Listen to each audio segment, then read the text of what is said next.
Make sure you pay attention to those three things I just said, because you'll hear these terms used and eventually you yourself will start speaking those terms. There is no actual higher highs, no lower lows being made. This is the worst market to try to trade off of.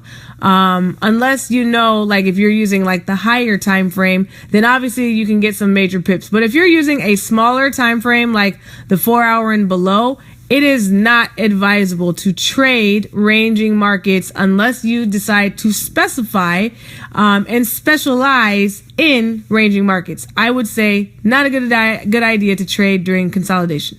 You'll just be on an emotional roller coaster. You'll look at your phone and see that you're in profit, and then you'll come back and see that you're negative, and then you'll come back and see that you're in profit, and you will just feel some kind of way. So best to stay out of consolidation. So what is consolidation? If you want my definition, what I have is, it's that nasty, disgusting crap that does nothing but hurts your feelings and confuses you, also taking your money.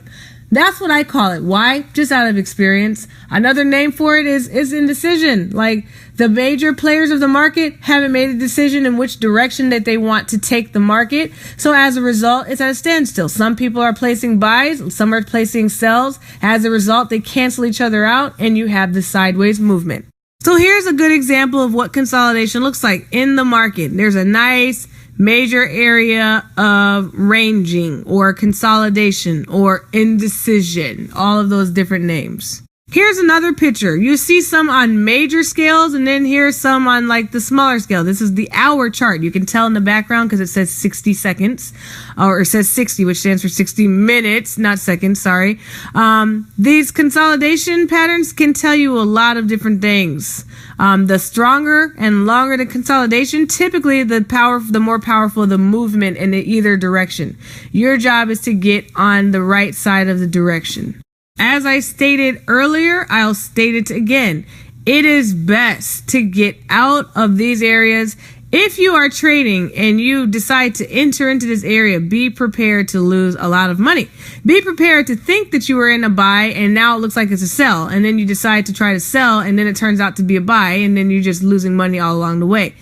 It is best to stay out of choppy markets. Stay out of the market. You may have heard the statement, the trend is your friend, and there is a reason for that. Here's an example. For instance, do you see this downtrend? You see the higher highs, all those different higher highs? If you would have got in at any given time, let's say you got in at the very top, if the market went up, if it retraced up like it did, remember it's making lower highs. Notice how it's making lower highs? Let's say you got in where that arrow is pointing. As the market made its move downward and then retraced up, you're not out any money. Why? Because it's not going to outdo it because it's on a downtrend. So anywhere you get in on those retracement areas, also known as pullbacks, would be a good area for you to get in. That's why trending markets are the best markets to trade, because it cuts your risk level. It cuts your risk of getting stopped out down. By now, you should have a good understanding of the following questions. Read them quietly to yourself, and when you are finished, go on to the next video in this series.